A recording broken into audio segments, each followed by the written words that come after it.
Hi guys, the iridiots are here, the gang's here. Look at them all, look. Lovely bunch of people. Look. How you doing? Good. Very good, thank you. Good to be back. Good. You can tell Mark's got his coffee or just wake himself up because it's like ridiculous o'clock where he's from.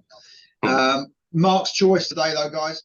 Mark wanted to do it early, he's off and about today, so Yeah, fair enough. it suits me though. It suits me, I must admit. But so this is a bit of a weird one.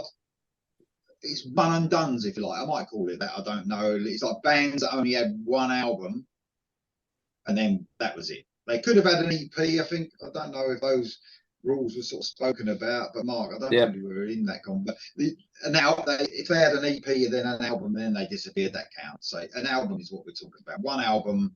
Then one full-length album, yeah. One full album, that's it. Yeah. So it'd be a bit of an interesting one. We're going to go around the houses, obviously. What I can see on my screen, I've got Dom first, then Mark, then Jam, then myself. So we've got, I think we're going to talk about 5.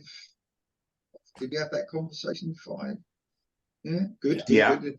I've only got a couple of honourable mentions, but obviously we go for 5.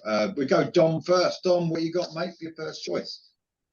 All right. Well, I don't know who came up with this concept, but it certainly suited me. Was it you? Oh, great. All right. Yeah, I mean, there was so many bands in that sweet spot around 92, 93 when, labels were signing everybody, but by the time their first album came out, then grunge had happened and they never got a chance to make another record and stuff. So I have quite a few. I understand from my compadres here that it might have been a bit difficult for some, but it was an embarrassment of riches for me, so I don't know. I think maybe because I was working in record stores at the time as well, so maybe I'd heard stuff that wasn't readily available, but also all of these I saw at least one video on Headbangers Ball. So if you watch Headbangers Ball in the US on Saturday nights religiously, you would actually have seen a video for, I'm sure, most of these. So anyway, I'm going to start with the most recognizable names first and then kind of get a bit more deep cut. But the first one for me is from 1993, and it's Coverdale Page. Yeah. Which, I liked the record when it came out. I thought it was good, but it has really stood the test of time. I don't know if it's because, Coverdale's, hey, you got one. Sorry for stealing one of yours. Honorable. Okay, honorable. Okay, good.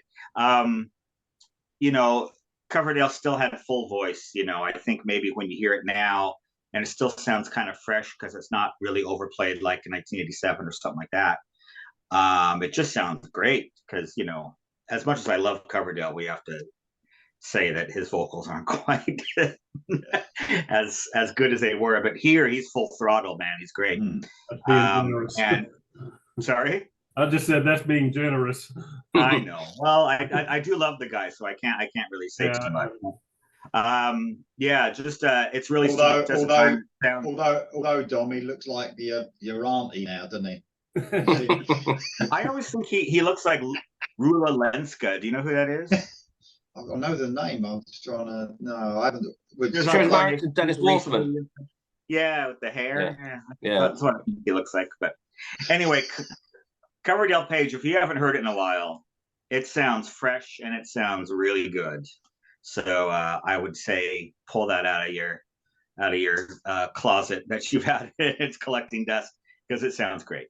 Really does. So Coverdale Page.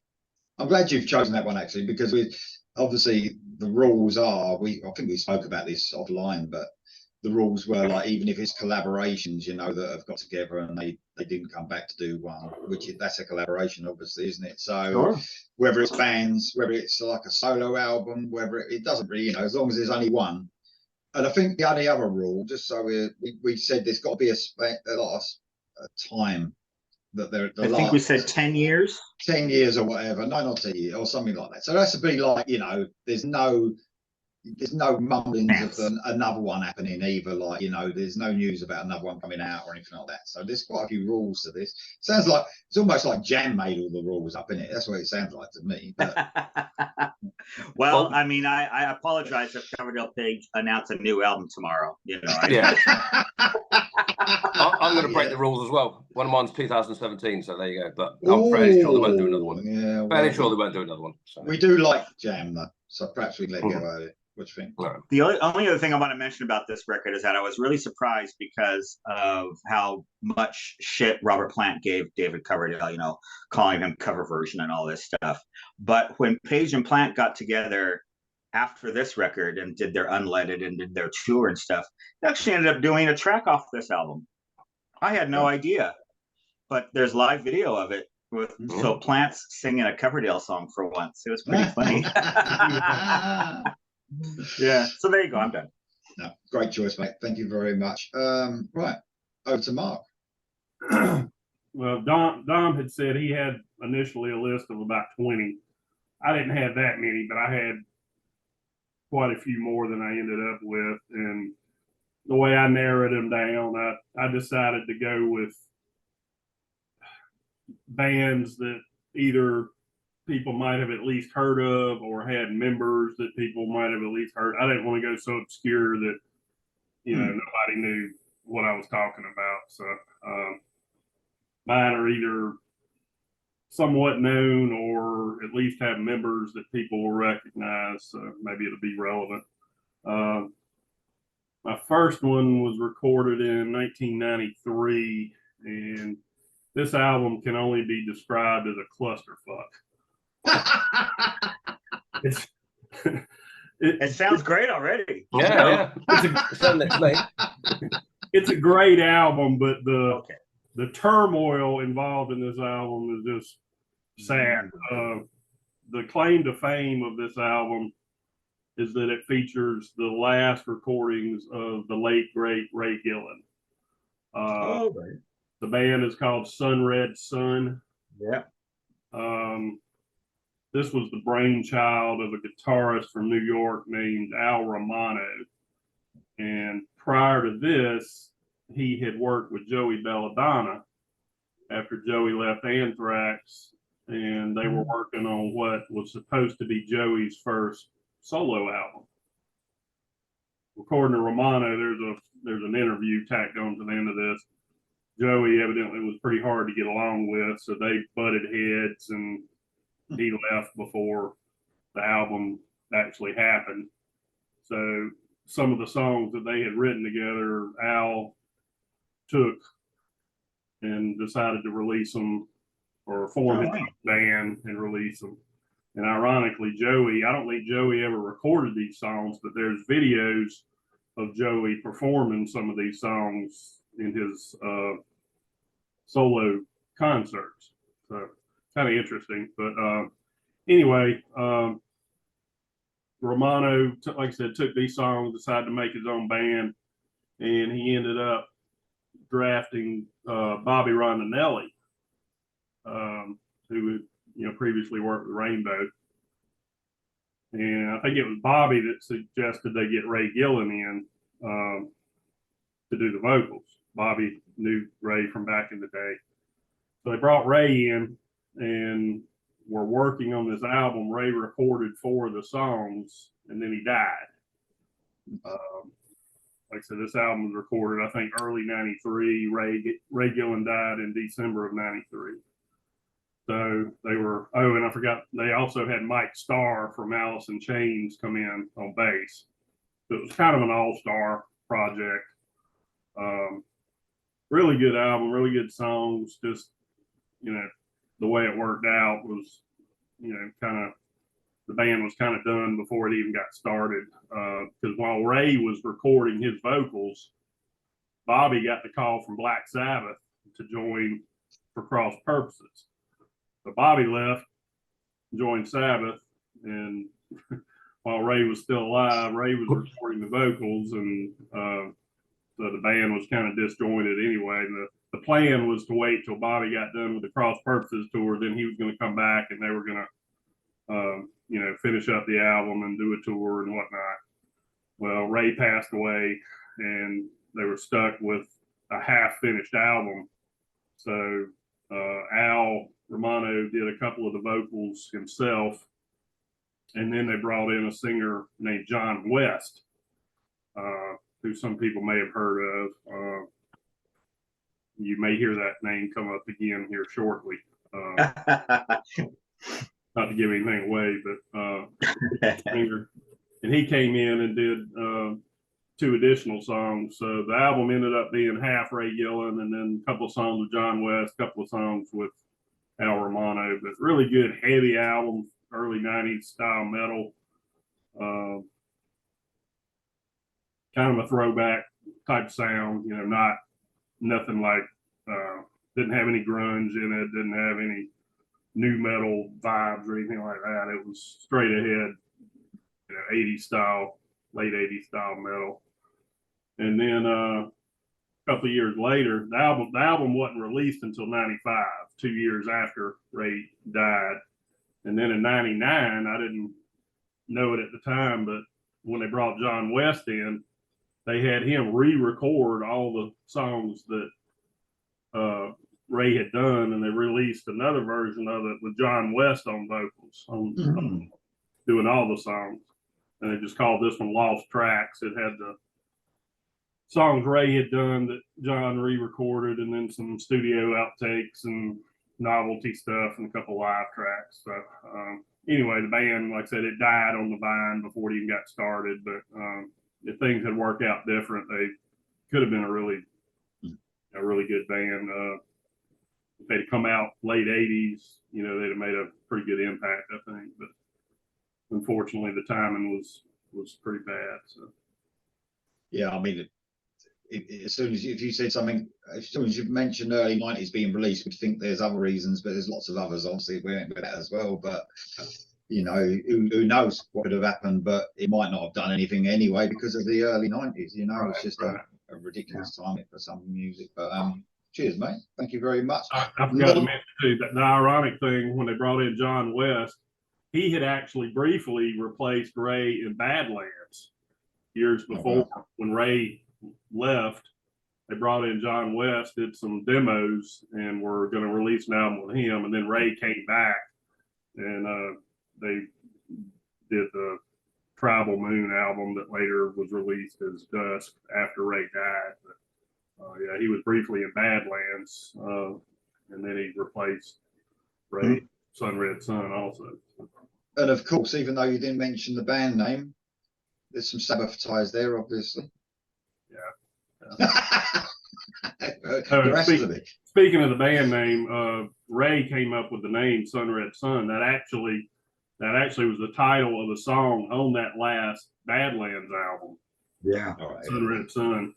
And then when he joined this group, he wanted to call the band that.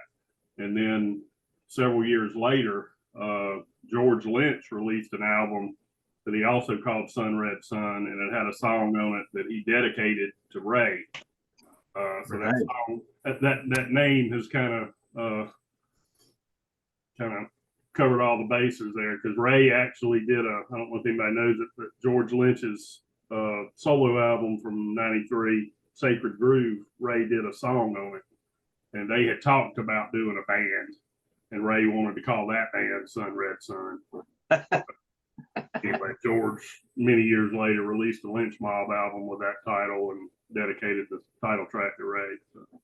I think we should put Mark on mastermind, and his subject should be, well, I don't know, what would it be? Sabbath, or would it be? What do you think? What do you think it would be, guys? Put him on there. Sabbath and associated. Sabbath and Rainbow. Sabbath and Rainbow, something like that. Sabbath family tree or something. Exactly. Yeah. What I was going to say. Yeah. Thank you very much. Not Sabbath, but everything that spills down. Yes, exactly. Thank you very much, mate. I haven't heard that, to tell you the truth, so that's a good one. Thank you very much. Right, Jam, I know what you're going to do here. You're going to pick my first choice as well, which I was going to get out of the way just in case you picked it, and now you're going to do me over. Go on, what you got? You know what, Lee? You can always go first. Yeah, I could, but no, go on, Jam, you go. No, it's a small elephant in the room that I knew we probably both have. I mean, I presume we're talking about the same thing. It's the first thing I thought of. That is Temple of the Dog. Yeah, the tribute to Andrew Wood from Mother Love Bone, which is Chris Cornell on vocals from Soundgarden, of course. Jeff Ament and Mike McCready, who would go on to form Pearl Jam with Eddie Vedder, and then Matt Cameron, who's played for Pearl Jam and for Soundgarden as it stands on drums. It's just a great album. It's sort of Seattle-y sound, I guess you'd call it at the time. It's quite mellow. It's just tuneful. It's acoustic. I mean, everybody knows Hunger Strike. Obviously, Eddie Vedder does sort of dual vocals on that track. Say Hello to Heaven's a great song. Call Me a Dog. I mean, it's just a brilliant album. This is a special edition box set. It's 4 discs. I've got live stuff of it. I've got Blu-ray as well, actually, which I've not watched. But yeah, wow, great album and of the time. And obviously, there's never ever going to be this ever again. I don't know if anybody. I don't know if you saw these. Did you? Did you, Dom? Did you see these at all? I don't know how many shows they played. No, I don't. Yeah, I don't think they played. They played some, I know, way after the fact, like maybe 10 years ago or something. Or I don't think they played any shows at the time. Okay. But, yeah, that might be where it was recorded. I don't know. It doesn't say the date actually, but oh right, yeah. it probably does inside. I think there's quite a cool hologram in here. Which is quite. All right. So it probably says it's inside. I'll have to have a look. But yeah, there you go. So yeah, just a great album. I'm sure Lee's got some words on this one himself. Yeah, I mean, it's definitely different than, although it was like at the start of the grunge era, it's definitely not, you know, it's almost got like a southern rock edge to it as well, Yeah. which is really cool, especially in songs like you said already, like especially Call Me a Dog, almost sounds like a southern rock track to me. And like with obviously Chris Cornell's vocals are just probably his favorite, my favorite performance of his as well, just mental vocals on there. But yeah, I loved it at the time. I ain't listened to it for a long time actually. It was massive. Obviously, it went platinum in the US. I think I don't know exactly how much it sold, but yeah, that was one of my. I listened to that like non-stop. That's probably one of the reasons I didn't have loads of albums like you did, Dom, because that sort of honed in on me, that sort of stuff at the time. So perhaps that was why I haven't got 20 like 80 sounding albums, because that grabbed me at the time. But that's a great. Yeah, you're too busy buying Korn and Limp Bizkit albums. That was a little bit late, Evie. Yeah, you're probably right there as well. But no, it was a brilliant album, and it's almost like classic rock in it, rather than, you know, I wouldn't say there's anything grunge about it, although you know that grunge sort of ain't, it's just a word, isn't it? Like you say, jam. Yeah. It's, you know, there's lots of different bands around. Alice in Chains were metal, weren't they, at the end of the day? So, you know, just one of those things. But no, a brilliant album, and yeah, just that was my first choice. Thanks, Jan, for that. Okay. Isn't that funny? You know, that wasn't the one that I was thinking that you two were going to pick first. Oh, okay. Yeah, I know there's another one, and I was thinking if he chooses that one, was going to be. But I actually prefer this one than the other one. So, but good. You know, I was going to. You should. Yeah. Well, I was going to do it as like an honourable maybe later, but I much prefer. All right, okay. Much prefer this one. Just a quick one as well. But me and Jam, I think, we found it a bit hard with this. I definitely have found it. This is the hardest subject I've had, apart from when we was trying to gain 10 tracks maybe on All Killer in 2005 or something. Yeah. But this was this wasn't easy for me at all. I've just got 5, and then I've got a couple of honourables. So, and I've got one that's a bit of a cheat, but it's not on my 5. Yeah, I've got one of them. But it's not in my 5. Might be the same one again. Anyway, possible. Dom, what's your second choice, mate? Or are you just going to go with that one then? Yeah. You're just going to go with Temple of Dog. Okay. Yes. That's fine. Yeah. Okay, so right. So the rest of mine are the rest of my top 5, and most of my honorable mentions are around 91, 92. I'll start with this one, The Scream, which is 1991. That is where Motley got John Corabi from. There it is. That's the one right there. Yeah, I love this record when it came out. So I knew who Karabi was when they were talking about him coming over. It's a shame that led to the demise of the Scream, because I would have loved to heard more from them. Great, sort of Tesla-ish, I would say. And you know how great Karabi's vocals are. Well, that's when he was, young and really like just giving it, really solid album. It still sounds good right now. So it's called Let It Scream. It was on Hollywood Records, which was a kind of a short-lived label, but it had Disney behind it, so a lot of money behind it. Yeah, again, as I said about the Headbangers Ball, you'd see Scream videos on there. So if you were paying attention, not just listening to the radio, but actually watching MTV at that time, every Saturday night, this wouldn't be a complete shock to you, because you would see, I think they made 2 or 3 videos for this album, Man in the Moon, and I Believe in Me, I think maybe might have had a video. And so, they were around. I never got to see the Scream, unfortunately, so they broke up before I was able to, but there you go. The Scream. Very cool. I don't know if you knew it, Don, but they actually after Karabi left, they brought in another singer. I can't remember his name. And I thought you were going to say it was West. What? I can't remember his name, but they did record a second album, but the record company shelved it and never released it. Oh, fucking hell. I thought you caught him out there, Mark. Fuck yeah. No, nobody's ever heard it. It's still in a vault somewhere because, again, the early 90s, the record company evidently said, "Nah, we're not Yeah. this," and I don't know. Can you imagine all of those unreleased albums from all these bands and all the labels were like, "No, we're going to go with fucking Silverchair now, so you got to fuck off." Yeah. There must be a ton of like albums that are shelved from all these bands that we don't even know of, Anyway, I think I've got one on my list. I've did the second album, but it's never been released, so I'm counting that as a one and done. Yeah, no, that's fun. Well, there's a lot of. I think there's a lot. I hear a lot of bands now. Mark's pointed out a couple that all of a sudden they either re-record those tracks or they re-release them from when they were never released. It's happening now because the music's quite. I'm not saying it's the most fucking music out there, but it probably do better than it did back then. So no, that's cool. That's cool. I really thought he was going to do it, stitch him up there, Mark. I really did. So I was getting excited. Not a chance, buddy. Not a chance. Right. Cheers, Dom. Thanks for that, mate. What you got there, Mark? All right. I'm sure y'all have at least heard of this one. Let's see. It was released in 1983. Steeler. Oh, yes. Cold Day in Hell. This was Yngwie Malmsteen's first album when he came to the States. Ron Keel was the vocalist, and Ron evidently discovered Malmsteen, and they released this one album, and then Yngwie's head exploded, and he decided to go do his own thing. And it's pretty cool to hear him in an actual band, to where the music's not just a soundtrack for his self-indulgence. Yeah. I mean, you can tell it's him. I mean, there's no doubt he's shredding like he always does, and getting all the spotlight. And maybe that's the reason the band split up, because he just wanted to be the focus.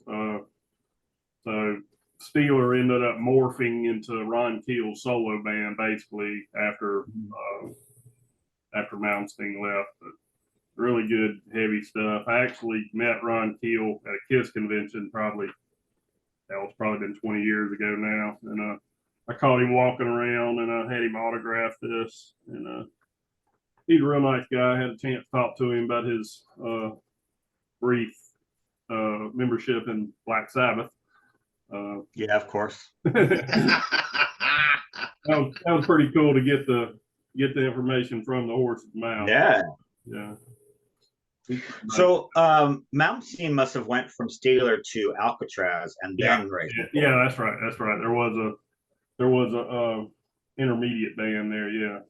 Yeah. Cool. interesting stuff. So we talked about Monkill was a nice bloke, and Malmsteen was a bit of a fucking twat, really. So that's good. I like, you know, the one end to the other. That's good. Thank you very much. Cheers, Mark. Jam, what you got, mate? Okay, well, we'll go on to the one we were skirting around earlier as well. The second one of those, might as well get them out of the way. Should have said Temple of the Dog was 1991, by the way. This is 4 years later, 1995. It's Mad Season. Is this one, Dom, you were thinking we were going to pick? That's the one. Yeah. So this is. You sound really excited about that, Dom. You really do sound excited about that. This is obviously a special edition. We've got live DVD on here as well, and live album, which is pretty cool. But this is Mike McCready again from Pearl Jam. And it's obviously the late, great Blaine Staley on vocals, and Barrett Martin from the Screaming Trees, and John Baker Saunders, whoever he is, as well, is the band. Yeah, once again, it's, I would say it's similar to Temple of the Dog, but it's that sort of rock, if you like. It's certainly not metal. It's sort of acoustic-y in places. Wake Up's a great song, which is the first track. Rivers of the Sea, quite, and I Don't Know Anything. They're all sort of melancholy, I guess you'd say. I mean, it's probably Blaine Staley's sort of, into drugs at this time. I'm sure this was well after Dirt's come out. So, yeah, they were good. I don't know how much they played live at all. I presume they're still in Alice in Chains at this point. I think, wasn't there a Three-Legged Dog album come out about 95, didn't it, I guess? Yeah, so, I bet I'll tell you what, his vocals are, because I think they were quite different on the Alice in Chains album, that one, the Dog album. But I think on that one, they were really strong on that. But apparently, like 1 minute he would go into the studio one day and be fucking terrible, and then the next day he would go in and be able to sing anything, you know. But great, isn't it? Yeah, but no, good album. It's probably not as good as Temple of the Dog, but it's good. That was when a top knot was cool, wasn't it? That's when a top knot was quite cool. Yeah. Was it ever cool? Back, maybe in '95, maybe, I don't know. But no, that's a great album, but it never got me as much as the other ones did. So if it was more, I mean, even when they attempted like an almost Alice in Chains, was it something like Anything at All or something like that? What's that song? Won't do anything, or I Don't Know Anything. Yeah, that was almost like their Alice in Chains type one on there, but it still wouldn't reach the Alice in Chains heights for me at all. But good though. Looked at as a classic album, but yeah, really good.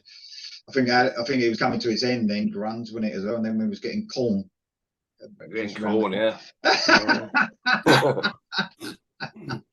No, cool. Cheers, mate. Thanks for that. Yeah, I've left grunge now. No more grunge. We'll go back onto rock and metal now. Yeah, I thought I'd only get one grunge. What is grunge, though? We don't even know. Oh, yeah, it is. That's rock and roll. It's rock and roll. Yeah, sorry. Okay, so I know, but maybe you guys don't. This one I've actually brought up, I think, on All Killer, and I've mentioned this band a few times. So it's a British band. 2014, they brought this album out. So am I still within the? I'm 9 years. Oh, come on. Fucking James got one a lot earlier than that. Anyway, later 9 years. I've got 2017. That ain't bad, is it? 2014. No. That ain't that bad. So it's a band called Night by Night. I've mentioned these guys before, I think. I have. Don't remember. I don't remember. You just don't fucking listen. That's a problem. Self-titled album. Obviously one and done, because that's what we're here for. Almost like a high and dry Def Leppard sort of era, I would say.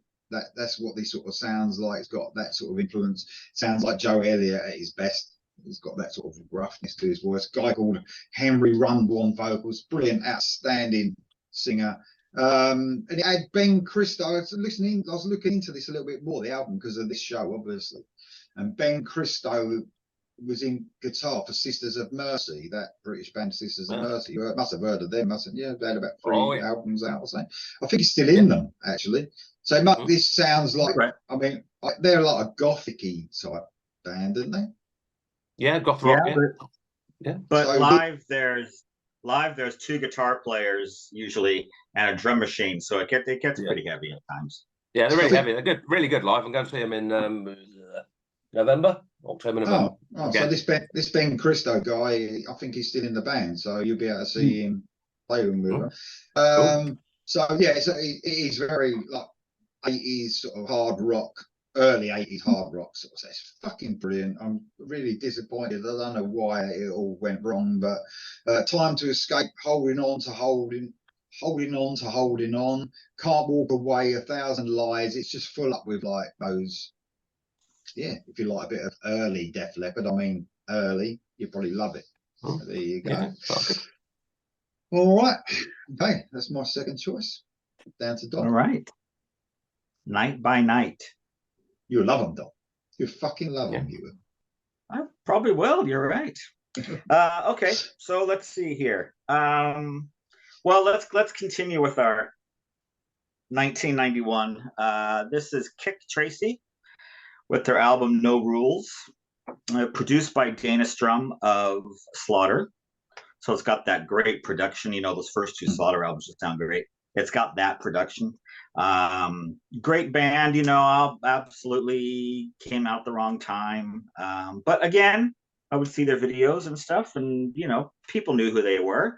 Rumor has it that the singer Stephen Sharow was next in line for Motley if Karabi couldn't do it or decided not to. Apparently he could have had that job. He was second. And then he also auditioned for Velvet Revolver and was right up there for, you know, for who they picked for as a singer. So he's got some credentials. Yeah, this album I still love it. It's one of those that is a bit, you know, I think there's 14 tracks, but it really doesn't. It sounds great. You know, you can put on track 13 or 14 and it sounds as good as the first couple. So they had a couple big songs, No Rules, You're So Strange, and they did a cover of Mrs. Robinson, which is all right, but people may know it from there. So there you go. Kick Tracy. Dom. Thanks, mate. On my honourable mention, that's the one. Kick Tracy. I had it. No Rules. What? Yeah. I remember buying it on tape. It was a great album. And this is a band that apparently they did a second album and it's not been released. That's what I was talking about. So, but yeah, it's great. It's called sleaze metal, you call it, wouldn't you? I guess sleazy metal. Yeah, it's quite sleaze. Yeah. Mm-hmm. Yeah, great. It's so heavy. No Rules is a great song. I've definitely heard you talking about them. I've definitely heard you talking about them before. Yeah. Not like Night by Night, where you don't remember what I fucking say. I remember you talking about Kick Tracy, Dom. Yeah, I think I would have had it on my list in 91. I would have thought probably on there somewhere. Cool. All right, on. All right. I'm not the only one then. Yeah, cool. Glad to hear it. He's here. Hello, Dio.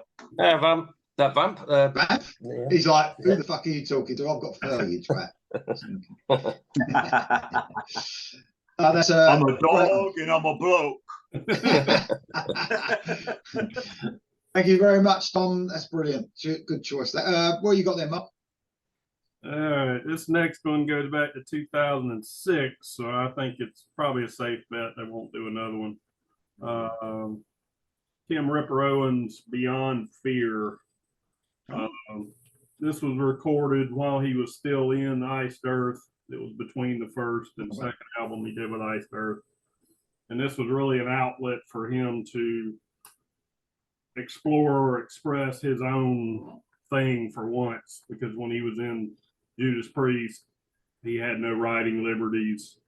It was almost identical to what they portrayed in the movie Rockstar, when Wahlberg comes in with these songs that, you know, he had written while they were on break, and he was real stoked to present them to the band, and they burst his bubble and said, "You don't write the songs, we write the songs." And evidently that was kind of the same thing that Tim was faced in Judas Priest and then in Iced Earth as well. Tell you what though, Mark, if it ends up with the song that they did at the end of that film, no fucking wonder, eh? yeah. The one where he was in the coffee house. Yeah. So he moved to Seattle, man. And he finally finds his true self, you know. Like that metal stuff was terrible. Like I finally found my true, you know.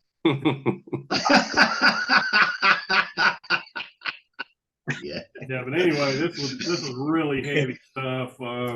Kind of in line with what he was doing with Iced Earth. And I don't recognize the name of any of the musicians that he had on this.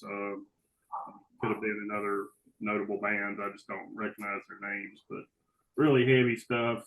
Finally gave him that outlet to, express himself and show what he was capable of. So, really good album. If you hadn't heard it, I think you'd enjoy it.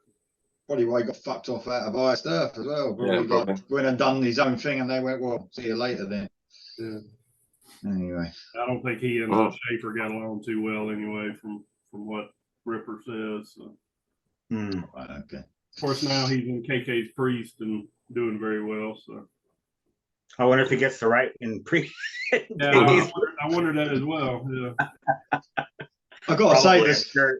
I gotta say, if I hear that he has, it's definitely a good choice because their songwriting has improved massively. Yeah, I was getting ready to say that because that first album, Lee talks about how it was kind of borderline cheesy, and KK was kind of known for a little bit of cheese when he was in Judas Priest anyway. So he may have wrote the whole first album, and then the second one definitely sounded like it's got some influence, because especially that first song, it sounded like, to me, it sounded like full blown Iced Earth stuff. So I'm thinking he may have some input in this one. So, which is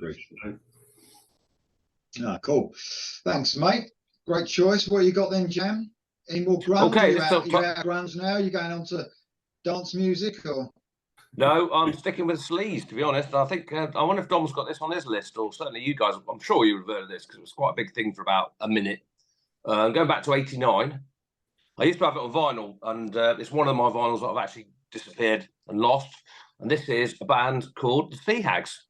Yeah, more sleaze metal. It is in my list.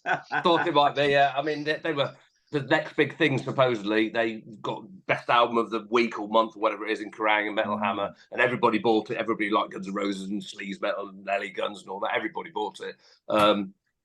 Yeah, they came over here. Apparently they toured the UK on the album, supporting Georgia Satellites. Apparently. But then they obviously just completely evaporated into non-existent. I've had a look. I don't think any of the members of the band are in anything. Have done anything since. I don't know what happened to them. But certainly Wikipedia doesn't tell me that anyway. But I mean, yeah, sleaze metal. Half the Way Valley is a great song. I think that was the lead single. Brilliant. Love the album cover. As I say, gutted I've lost it. I did have it on vinyl. Doghouse and Back to the Grind. Great songs. I mean, is it on HM, Dom? Is it in the actual list? It was in my actual list, yeah, but I have plenty more to pick, so it's fine. So yeah, at least somebody's talking about Sea Hags. Yeah, what a record! Jeez, what a record! So great. Yeah, wrong time again, probably wasn't it? '89. Yeah, it was the epitome of sleaze. It's just perfect. Yeah, great album. Yeah. Great choice. I've heard Dom speak about them before as well, so very cool indeed. Cheers, mate. Thanks for that. Okay, so I'm not actually breaking the rules this time. This is from 2011. All right. You might have heard this, Dom. Not sure. It's a Frontiers release. It's a Frontiers release, a bit of a collaboration, I suppose, but it's a band called The Magnificent. You heard of them? No, I haven't. So November the 4th, 2011, melodic rock AOR. It's a sort of a super group of sorts, although I don't know, when you say super group, you've got to be thinking of really like big names, isn't it? I think super group can be like, just people that are from bands, any bands, and people call it super group. So it's out of bands that you've probably heard of though: Circus Maximus, Brother Fire Tribe, Leverage, and all AOR sort of around melodic rock band. The singer's outstanding. He's from Circus Maximus. He's Michael Erickson on vocals. So it's like a Journey, Foreigner type sort of band. Really catchy stuff. I mean, someone asked me to do a reaction. Actually, it's why I found the band a couple of years ago. Satin in Lace is a brilliant song. They asked me to do a song really 80s inspired. There's another song called Cheated by Love, like galloping AOR song. Love's on the Line is excellent. Holding On to Your Love. It's really, there's been a lot of, they get posted a lot still, like on the Frontiers, like Facebook page and that saying, bring another album out, because I think it's almost like a class, you know, one of those sort of long lost classics, even though it's how many years, 12 years old or something. It's like everyone's saying, but at the time it wasn't so regarded, but now it's kind of developed into this thing. Yeah. And you hear it, and it is a cut above, you know, I mean, what you hear. It's not the norm. It's a bit special. So the magnificent self-titled album, absolutely superb from front to back. All right, guys. Okay, fourth time round. Okay. John, where you got, mate? Where am I at? Okay, so this is my personal. This is always, whenever I think of one and dones, this is the one. I've spoken about it on our All Killer before, and. You all right there? Okay. I just turned him a page over. I was trying to hold him at the same time. Oh, right. Yeah. Oh, it's so cute. Okay. So, yeah, whenever I talk about this era of music, this is always the one. I just want to preface this by saying I didn't love every single fucking quote unquote glam metal band that was signed in 1991. There's plenty of ones that I never got into, you know. Ones that people still talk about and think are great. I just never, you know, it just depends. But no, I wasn't like every single glam band. It's just that so many were signed that there were a few here and there that just had special records. This for me is the one. This is Big House. They are from Canada. They were on RCA. They actually fronted the bill for 3 music videos from this album. I saw the first one, Dollar in My Pocket, on Headbangers Ball. It's just one of those, just a classic melodic rock album. It's just how other bands kind of made it a bit farther than these guys. You know, again, it's 91, so they probably have an unreleased record somewhere. Somebody out there must like it because there's a live album. They've only made 1 record, so there must have been a demand for it somehow. Maybe they were bigger in Canada than they were here. I don't know, but let me tell you, I don't know if it's on Spotify, certainly on YouTube or whatever. But Big House, 1991. It's just a lost classic. It really is. Great band, and you can watch the videos on YouTube. They're all on there too. That's the cool thing about it, though, isn't it? I mean, we're at a time now where you can say check them out. And you can just go and do that now, can't you? It's easy, isn't it? Absolutely. Yeah, I was talking, you know, I went to that Sleaze weekend about a month ago, I guess. And there were tons of like youngsters there with like fucking Nikki Sixx hair and stuff. And I'm just going, how do they even know? Like what? But I talked to a few of them and they're like, well, of course you hear your Guns N' Roses or whatever, but if you're really interested, then you kind of delve into, I mean, you can go back and read Kerrang, you know, online. I mean, people have downloaded Kerrang or Rip magazine or whatever, and it's kind of easy to, you know, if you care enough to do a bit of research, you find the other great bands as well. So, yeah, I mean, even back in our day, we went back and listened to Sabbath. I mean, I didn't grow up in the 70s. I mean, I was born in 74. You know, I went back and listened to Sabbath. Yeah, so it's there if you want it, isn't it? There. And now, if you go on and listen to I don't know, because the algorithms or whatever, you go and listen to one band and it'll tell you, yeah. Underneath another one pops up, and then before you know it, you just, you know, you take hours just listening to new bands and stuff. Brilliant. It's brilliant in a way. I but one guy, he was like 25 years old. He had like a battle vest on, and the main one was Bang Tango. Then he had like Sea Hags and like all of these. Like, how do you even know who these bands are? It's amazing. It's great. Cool. So it's very cool. Go ahead. Thanks, mate. Thank you very much. Yep. It's good because we're sort of reminiscing at the same time. I like this. It's very good indeed. I like it. Right. Okay, Mark, what you got, mate? You don't know anything about it, do you? You're just thinking, when am I going to the beach? Daddy, when am I going to the beach? That's all I'm thinking. Right, what you got, Mark? All right, this one is a collaboration between 2 absolute giants in the industry. It's got kind of a cult following. I know Jam probably won't know it. Dom will know it. HSAS. Hagar. I we talked about that on All Killer. I had one track on All Killer that year. Yeah. Okay. Sammy Hagar, Neil Schon, what were the two other guys? Kenny Aronson and Michael Shreve, they had been in other bands and were session musicians and whatnot, but they weren't really big names. So anyway, this was in 1984. The album's called Through the Fire. So it was right after Journey had finished the Frontiers tour and a couple of years before Sammy joined Van Halen. And this album was actually, it's considered a semi-live album. It was recorded live at a show, and then they took the recordings back into the studio and took out or minimized the crowd noise, eliminated the between the song banner, and cleaned up whatever they needed to clean up in the studio. They don't try to hide that like a lot of bands do with some of their live albums. But anyway, it was recorded live, but then they took it into the studio and did whatever they needed to do to it. But really good, sounds with Hagar, you hear elements of Montrose, you hear shadows of what was to come with Van Halen. In fact, I had this playing in the car a couple of weeks ago, and the wife was with me, and she said, "Is that Van Halen?" I said, "No, but it sounds like it could have been."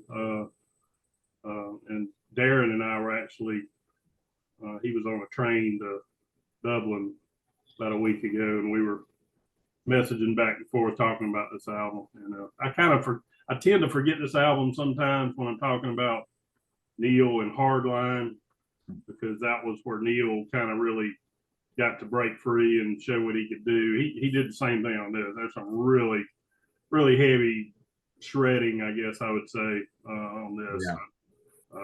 Just really good album that, had the times been different and Van Hagar hadn't, come along, they may have done some other stuff, especially after Journey imploded 2 years later. Neil was kind of bouncing around for a little while. I always thought they may hook up again in the future, and they did briefly with a project they called Planet Us, I think it was called.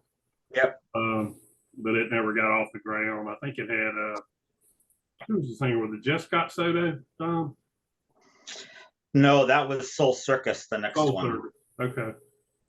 Anyway. Yeah, Soul Circus, I think, took some of the Planet Us, like basic tracks and stuff, and kind of developed them for the Soul Circus album, which was on my honorable mentions, but we'll talk about it now. Okay. Anyway, they did hook up one other time, but they never did anything with this project again. But there's actually videos of the live shows, I guess, where this was recorded on YouTube. One of them was aired on MTV, the whole concert. Really good band. Just again, kind of bad timing for them to do much more than they did. But so I'm having to rub the dog's belly now. Having to. Yes, forcing me to. He's forcing to. Yeah. Right, that's a great one. Thanks, mate. Cheers for that. Right, what you got, Jem? What's your thought? Okay, I'm going totally away from all that sort of stuff and stuff that you probably won't like. This is Prophets of Rage from 2017. Right. I'm fairly sure they won't do anything else. This, of course, is the Engine Room from Raise Against the Machine and Audio Slave, Tom Morello, Tim Crommerford and Brad Wilk as the main band. And then it's with Chuck D from Public Enemy and Be Real from Cypress Hills doing the vocals and rapping, of course. I like a bit of rap metal, always have done. I've got that first Judgment Night CD in 1993, which is probably the forefront for all new metal and rap metal as it was. And obviously Anthrax were doing bits and bobs and Faith No More around at that time. But yeah, bit of rap metal. It's a great album. Obviously Rage Against the Machine have reformed now, which is why there is no more Prophets of Rage at the moment. I mean, they could come back. I mean, this is one that possibly could come back. They did an EP first, and then they did one album. Played Download on, well, it must be 2017. They played Download or 2018. Brilliant live. I mean, yeah, Tom Morello, great guitarist. And great, I mean, great songs there. Living on the 110, Take Me Higher, Who Owns Who. I mean, it's just catchy, sing along. It's not as brutal as perhaps Rage Against the Machine is, you know what I mean? It's more, I don't know, upbeat, I guess you say. But if you don't like rap metal, you're not going to like it. But I do, and it's a great album. If you've not heard it, if you're big fans of Audio, it's nothing like Audio Slave. there's no great singing like Chris Cornell on it. But if you like Rage Against the Machine, a bit of rap metal, then it's definitely worth checking out. Probably the closest I get to Rage Against the Machine. I saw them at download. That was pretty good. I wasn't impressed with their politics though. Just not their politics, what they liked, but I mean they didn't do Corbyn any favours, did they? Because they did a Corbyn chant, and then he'd had the biggest loss in the history of time. So I don't do politics. No, politics and music, you know, but it just doesn't mix for me. Even I must admit that. But no, it was actually cool. And like I said, wasn't that Rage Against the Machine's entire career was politics, wasn't it? Well, it was, but some people didn't. Just some people didn't even like, you know, whether you want to separate the politics and the music. But some people, which made me laugh, only a few years ago, there was someone, wasn't there, online that posted, I just found out, you know, that what side you're on, you know, after really you didn't know they were political. Do you know what I mean? It's just that's what they are. That's what they are, isn't it? But no, I think some people used to listen to them and just thought it was angry, didn't they? They didn't really look into what they was really about that much. It was a bit like when the System of a Down drummer became a Trump fan, wasn't it? That made me laugh. Yeah. Could be more polar opposite in that band. It was like, oh god, what, you know what I mean? Absolutely, really couldn't make it up. Okay, cheers for that, mate. Thanks for that. You are cheating though. That was only 6 years ago, by the way. Yeah, Dom 6 years. We are going to come back. You know, if they ever release a second album, man, we are coming. We're having a call out show. There's going to be a knock at the door. I'll be banned from the channel. That'll be me gone. That's it. You won't know what hit you. Okay, right. Okay, this is my fourth one. So this is someone asked me to do a reaction again. So I found these from only 3 years ago or so, and found out they've only had one album. The band was named after the brilliant Thin Lizzy track Cold Sweat. Yeah. Have you heard this band, Cold Sweat, anyone? I know the name. I can't recall. Might have been the closest one to remember. Might be Mark, but basically this came out in 1990. MCA, so it was on a big label at the time. Melodic hard rock band. Obviously dropped soon after. So this had Mark Ferrari from Kill. Yeah. So the guitarist at Kill, who I love his guitaring, actually. I love Kill. I definitely had this on cassette, but I don't remember any of it. Yeah. I think the Kill album, Final Frontier, was one of my favourite albums of the 80s. I just love that album. And Mark Ferrari obviously did this when he came out of Kill. They initially had Oni Logan from Lynch Mob in this band. Oh. And then he went to Lynch Mob, and then some other vocalist, but he's a great vocalist, by the way, but I don't think he ever did anything else. But yeah, it's a great hard rocking American melodic hard rock album. The single's called Let's Make Love Tonight, so you can watch the actual. I'm not talking to you, Dom, by the way, just in case you was wondering. Well, not tonight. I think you can check. I think there's an actual official YouTube video out on that. Let's Make Love Tonight. But the opener, Four on the Floor's excellent. There's a ballad, Waiting in Vain. I was reading, I was looking at a few of the videos on YouTube, and people were like saying it's a bit average and all that. I think it's fucking great. It sounded like Kill, but with like just a different singer to me. But people are just fussy, aren't they? Some people are just twats. Well, it's just whatever hits you, you know? I mean, I'm sure people might listen to Big House and go, what the fuck is he talking about? That's just like, sounds like every other band. But, you know, it's just whatever grabs you. That's true. That's true. But that's great. Cold Sweat and Breakout. And thanks to whoever asked me to do the reaction, because it gave me another album for this show as well, didn't it? So there you go. Okay, we're moving on to the last one, and then we're going to go on to Dom's 39 honourable mentions. Okay. I've mentioned this on one of the. I didn't actually write down the year it was released, but it was in the 90s. And I picked a song from it on All Killer, but who knows if anybody saw this. But this is such a great record.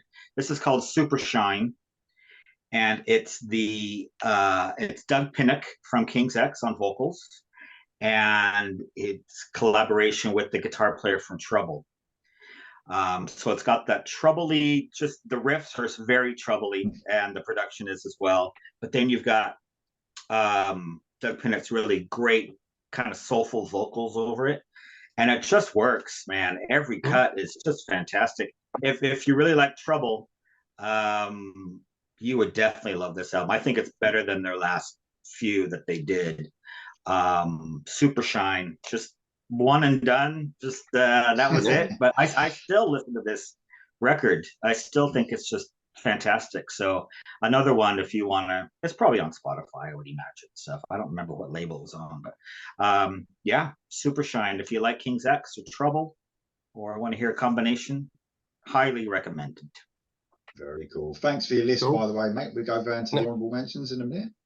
Great list, Okay. though, mate. Okay, Mark, what you got, mate? Last one. All right, I say the best for last, or at least my favorite for last. And I talked about this one time before. I think it was on our Desert Island albums from 2003. Feinstein, Third Wish.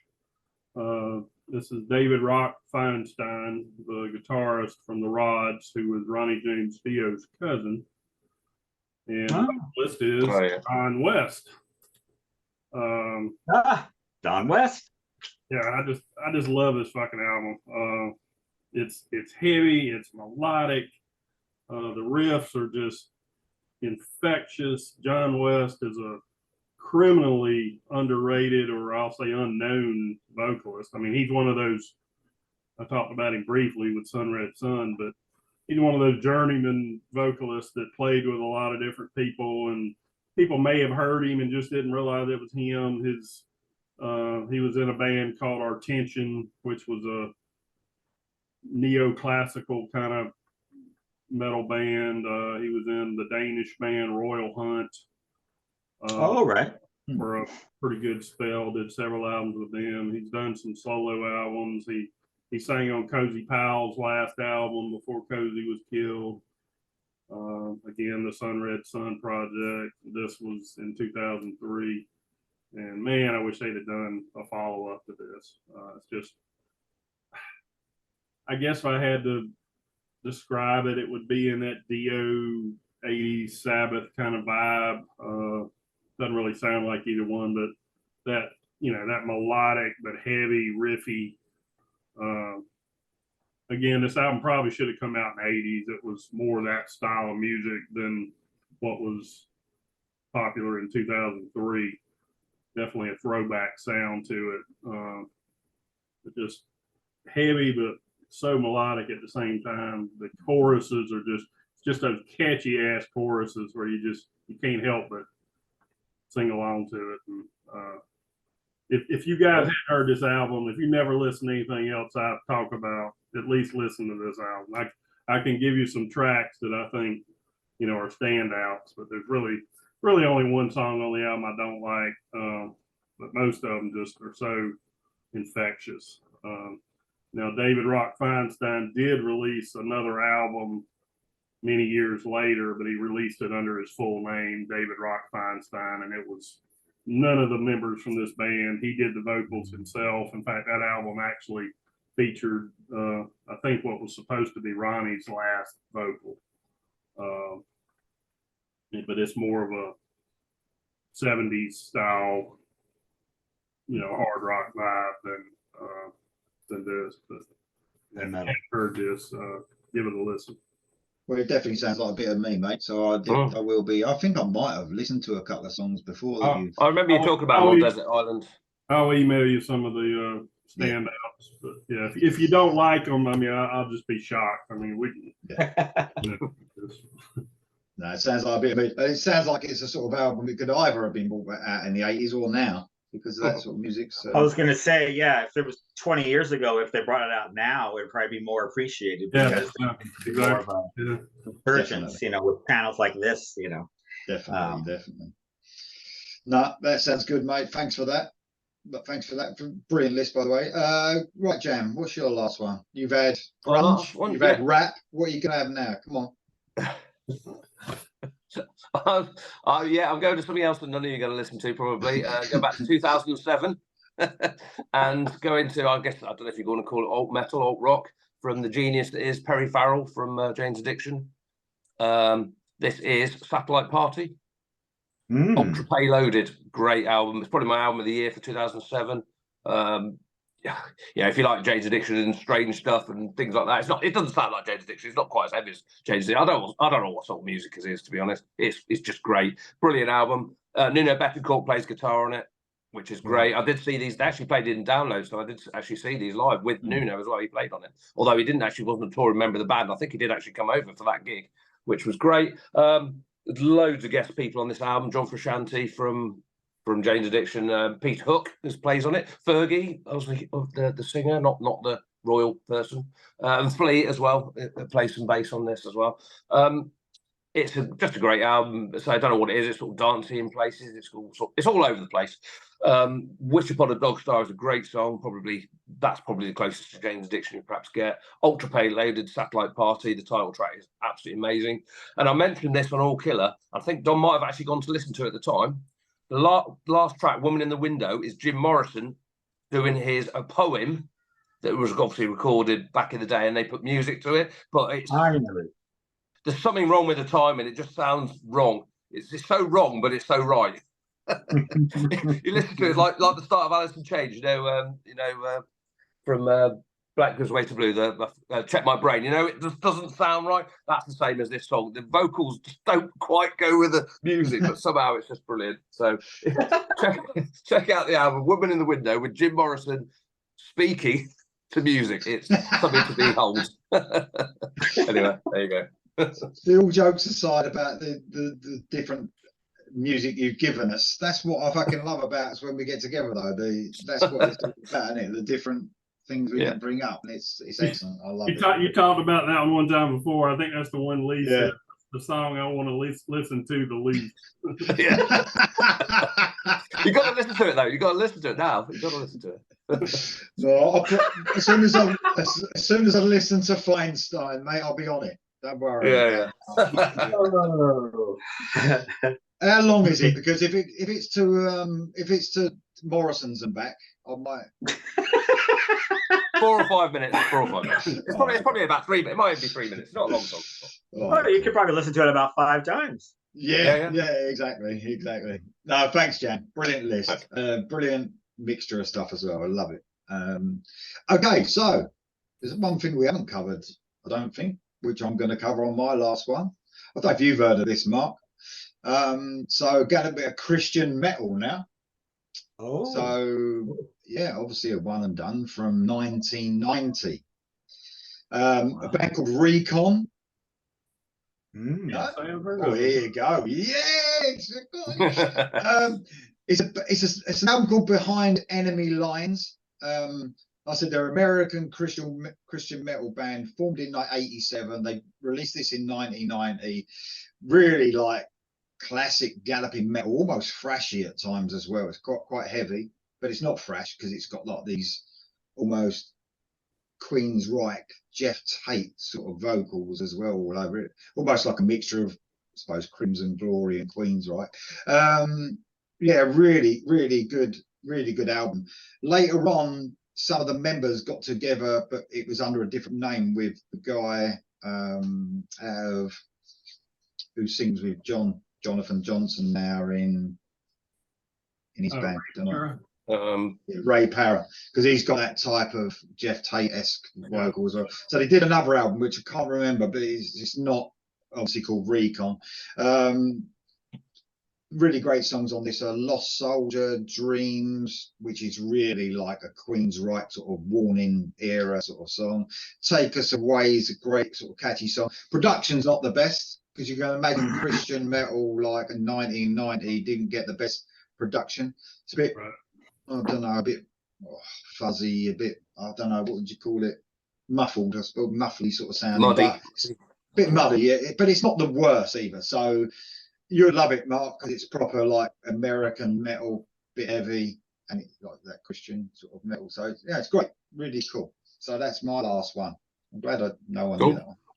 Mark, good list, mate. Thank you very much. Good list. I'm gonna Lee. do. Good list. Thank you very much. I'm gonna do my one honourable mention that's left, the one that's cheating a bit. Okay. Go on. But it is. I was looking up actually. Obviously I do a lot of research, as you know. I spend hours for this show, like I do all Killer every week. Of course. And I put like, the best rock and metal, like, one and dones. This one came up. Heaven and Hell, The Devil You Know. Yeah, yeah. Oh man, It's on my honorable mentions. Yeah. if I had thought about that, I would have. The trouble is, if you look at Wiki, it's in the Sabbath albums. Yeah. But it's not called that. Technically, it's Heaven and Hell, isn't it? Thank you, Sharon Osbourne. Yes. Yeah. And then would you call Tony Iommi's Black Sabbath album One and Done? Yeah. a one and done? Could be. I actually consider both of those to be Sabbath albums, even though, it's definitely got a different name, but we all know it's Black Sabbath. And that's why they called the album what they did, The Devil You Know, because we are Black Sabbath. That's what that alluded to. If I'd have thought about that, I would have probably snuck that in as well. Yeah. Anyway, that's my only one. So there you go. I think let's go to Dom. Let's see what you got, mate. All right. I will be quick. Okay. I will be quick. There is Bar 7, which was Jeff Keith's band in between Bust a Nut and Into the Now when Tessa were broken up or hiatus or whatever. That was a good album. Black Eyed Susan, which was Dizzy Dean Davidson from Britney Fox. He left after the second Britney Fox album and got this new band. I was lucky enough to see them. They supported Bullet Boys on the Freak Show tour. And this was on Polydor, so it was on like a major label. That was a good record. Let's see. 2 of the best Stone Temple Pilots albums are not called Stone Temple Pilots because they have a different singer. There is Talk Show and there is Army of Anyone, which both are the 3 guys from Stone Temple Pilots, but it was when Scott was in jail or in rehab or he'd left. All dead. Yeah, so they made two different records with 2 different singers. The singer of Filter is on Army of Anyone, but my favorite is Talk Show. The singer was unknown, but man, I just love that. I probably like Talk Show more than most Stone Temple Pilots albums, to be honest. Can we just hold on? I just want to ask a question. So, Stone Temple Pilots, when Scott Whedon was in, because I like Stone Temple Pilots, right? So they made 2 albums with 2 different singers. With the albums were the bands were different. One band was called Talk Show, and the other band was called Army of Anyone. Because I do like. See, the thing is, I think you started to like Stone Temple Pilots when I started not to like them. Exactly. So I liked the first 2 albums, and then and I liked them more when they were stretching out a bit. Right, like okay. Tiny Music is my favorite. So I would say Talk Show's more in the Tiny Music era, I would say. Yeah. Okay. So I don't know. Check them out. It's not going to kill you. Then put it on Spotify for one song. See if you like them. So Talk Show and Army of Anyone. What else do we have here? Signal Loud and Clear, which is now considered an AOR masterpiece. Yeah, brilliant. Yeah. One of those albums that just fell through the cracks. Marcy Free on vocals, the great Marcy Free. Let's see. The Panic Channel, which was Dave Navarro from Addiction. Great singer on that one as well. Unknown guy, but they were fantastic. That's a great record. MD45, which was Dave Mustaine with Lee Ving from Fear. You can actually get MD45 with Mustaine doing the vocals now, but at the time it was Lee Ving. That's a good record. Holy Barbarians, which is Ian Astbury after the cult broke up the first time in '94. That's a good record. Kill for Thrills with Gilby Clarke. That was before. That's where Guns N' Roses found Gilby, was Kill for Thrills. That was on MCA. DePriest great band. It's now been re-released as London because Nato DePriest was the singer for London. They probably have more of a name recognition, but the copy I have, the first issue, was called DePriest. That's a great album, Playa del Rock. Let's see, I'll just do one more. Electric Angels on Atlantic, which was basically the band Candy, who had a power pop album in the 70s or in the earlier 80s, which is another one of those underground, classic Whatever Happened to Fun, it's called. So it's basically that band with a new singer named Shane. But Ryan Roxy, who went on to be in Alice Cooper's band and Gilby Clarke's band, he was in this band as well. So, okay, I'm going to stop there. Man, it's mental. It really is. I didn't know. I don't think I knew any of those. So that's pretty amazing, really. Signal, you must know Signal.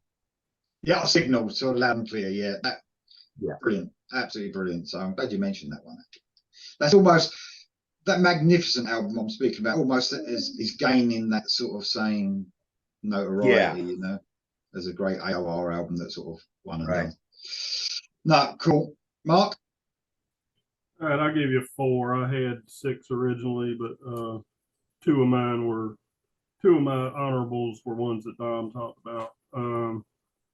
From 1994, Red Sea. I think I mentioned these one time before. The album's called Blood. Christian band that was very Badlands type music. In fact, the album featured the rhythm section of Badlands. You had Greg Chason on bass and Jeff Martin on drums, and the incredible vocalist Robin Kyle Basari, who sounded a lot like Ray Gillen. They just did that one album. This is another one that was a bit of a clusterfuck.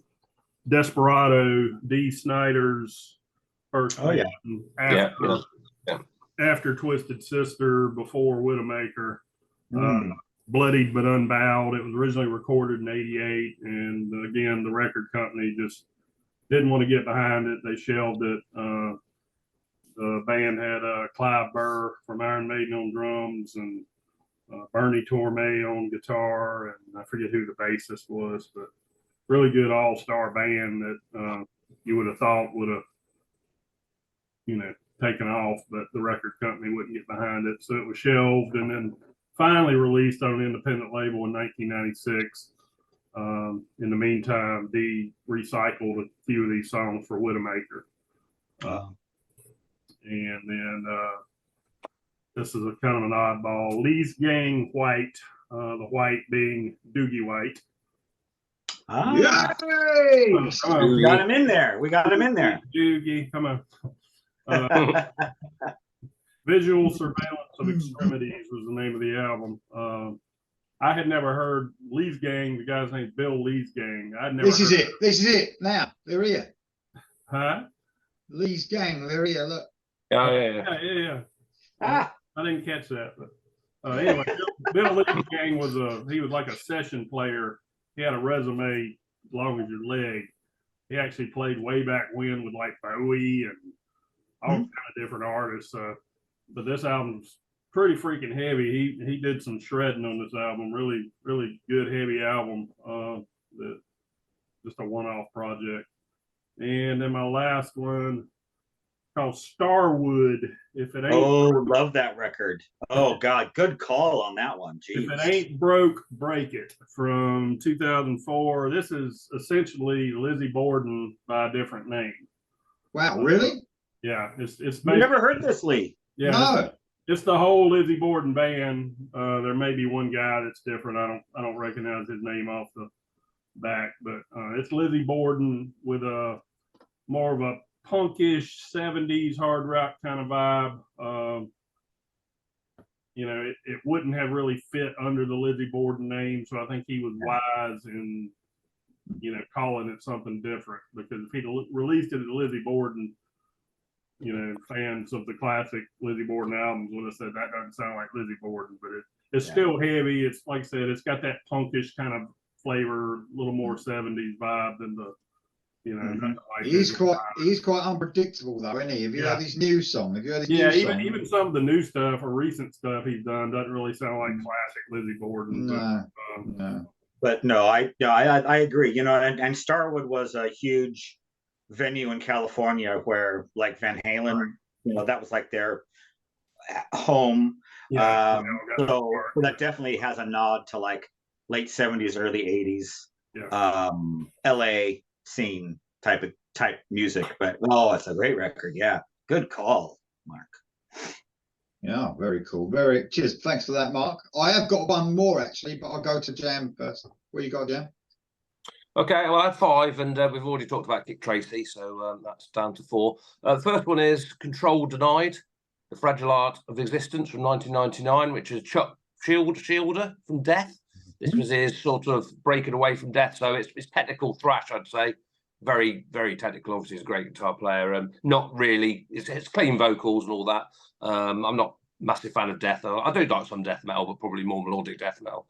But yeah, Fragile Art of Existence, very technical. If you like a bit of thrash, I think Lee's listened to a bit of this as well. I had a track on this.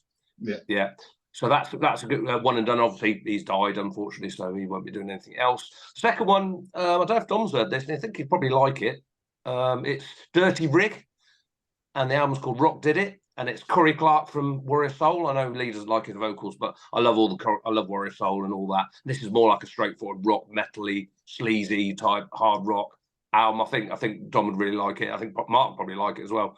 Obviously, if you don't like Corey Clark's vocals, then you won't. But it was a one-off project. I can't see them doing anything ever again. The other one's Rise to Remain, which is a British metalcore band. Austin Dickinson, Bruce Dickinson's son. They sort of did one album. They did an EP as well. But they've sort of reconfigured, and they're called As Lions now. They've sort of a new band, but they only did one album. So that was pretty good. I saw them at Download. And final one, this is controversial. As far as I'm concerned, Sex Pistols only did one album, and that's Nevermind the Bollocks. That other one, whatever fucking shit that soundtracky rubbish is, doesn't count. Yeah, no, they only did one album. You're correct, and it is a classic album in my top 100 albums of all time, probably. So yeah, I do like Sex Pistols. Yeah, the main ones too much, but some of the other songs like EMI and No Problems and stuff like that are great songs. So there you go. Thanks, mate.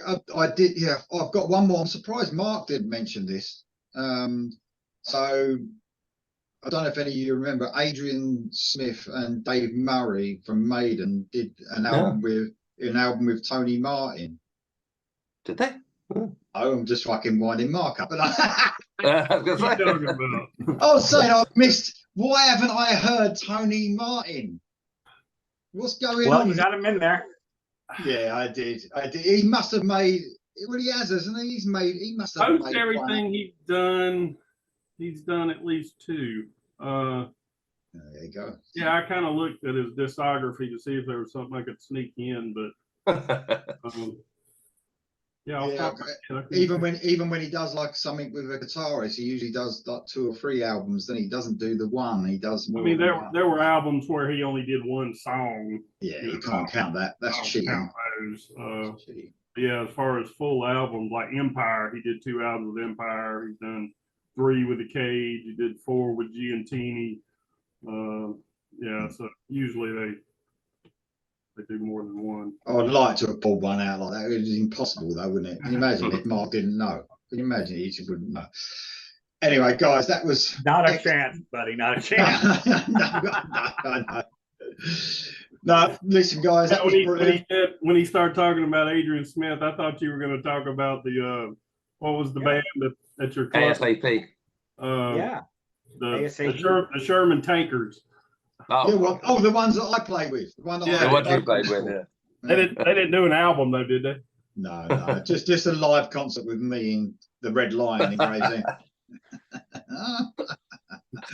Look it up. It's on it'll be on Google. You can see it. I found it.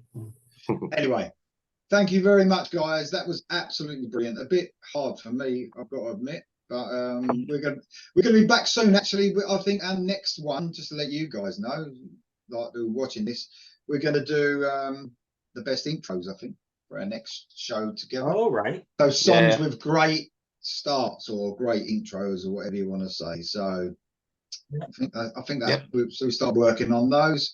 We're back with All Killer. We've only got 2 more of those to do, I think. 3. We could do 2023 in December, can't we?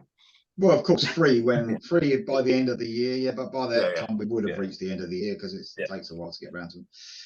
So yeah, lots more to come. But guys, one and dones. Is there any? I don't think we missed any, did we? No, we didn't. We'll see in the comments. See what people want to put down. I'm sure there's some in there. Yeah, I'd love to see that. Yeah, love to know any more that one and dones. Remember, they can have an EP and an album as long as there's not 2 albums. All right. Yeah. Dom, do you remember a band called Trouble Tribe? I do. On Atlantic, yeah, I remember them. I think they only had 1 album. They had a great song called "Here Comes Trouble" that MTV used to show. I started to throw that one in, but I had too many. I bet there'll be that one person watching that when I said, give us some new ones, who's thinking Trouble Tribe, and then Mark went, oh! You bastard. All right, thanks, guys. That was brilliant. I'll see you next time. Right on. See ya. See you later, Dio. Yeah.